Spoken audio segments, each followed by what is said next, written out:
Me llamo Stanley Leon. My name is Stanley Leon. Yo tengo 17 años. I am 17 years of age. I am a senior at Charter Oak High School in California. Stanley, an honor student with a 3.8 GPA, is a member of the Spanish and Art Club and Future Business Leaders of America. His favorite subjects are math and psychology. He's also a gifted athlete. In fact, his win in wrestling this year helped secure his team's division title. Stan is a remarkable athlete. He's a dedicated student, and he's also an outstanding human being on campus. He's been through a lot. He doesn't need any more troubles for the next 2/3 of his life. Stan encountered many obstacles early on. I was born in downtown Los Angeles. I never knew my dad. My mom said that he had another family. I did not get to know my mother that well. Unfortunately, she has a bad case of schizophrenia.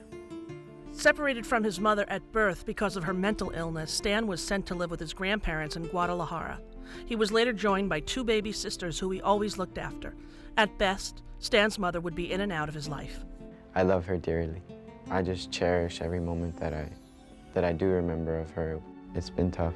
She keeps having these hallucinations and a lot of paranoia. It's very terrifying. At 5, Stan and his 2 little sisters returned to California to live with his aunts and cousins, hoping for a better life. It was a large family living in one house. We managed. We had to depend on each other. As early as 7 years old, Stan was expected to contribute to the family income. He often missed school, caring for his 2 little sisters so that his aunts could work.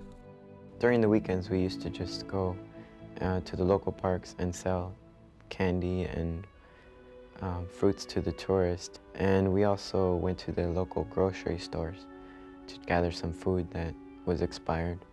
Money and food were scarce. Stan's mother's psychiatric condition got worse. One afternoon, Stan was asked to shower, dress, and wait outside. His aunt announced that there would be visitors. All I remember was that I was in a cop car without any explanation. Without warning, Stan was taken downtown by a police officer and placed in a home for boys. Some of the kids that were there were violent. I viewed myself as a good kid. I didn't understand why my aunt would do such a thing, but I had no contact with my family. For 10 months, life for Stan, separated from everyone he knew, was a nightmare, until he was placed in foster care with the Pattersons, a family who embraced him.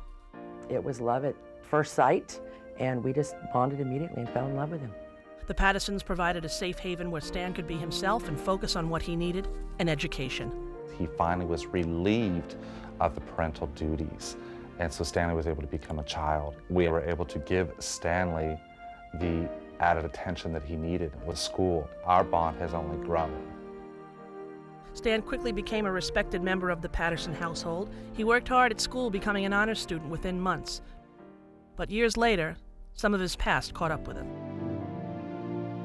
The hardest time was during my sophomore year. I started noticing that other kids weren't in my situation, and being removed from your family, and I felt just alone in the world. Deeply depressed, Stan allowed his grades to fall off dramatically. Adding to his sense of isolation, he worried that he might one day inherit his mother's mental condition. But with careful counseling, Stan knew he couldn't let fear stop him. He refocused his attention on school. Today, he is confident about his future. I want to fly, I truly do. I've always had a thing for flying. This fall, Stan hopes to attend aeronautical college and one day become a commercial pilot. But Stan has never forgotten his mom. He believes his dream of flying will enable him to one day get his mom, now homeless, off the street. I don't know where she's living. I always had dreams that we would, again, just unite and pretty much grow up old together. I think the thing that makes Stan the most unique is his maturity as a young person. Through all the problems he's had to deal with, he's a survivor for sure, but he's a survivor with a great attitude and a great outlook.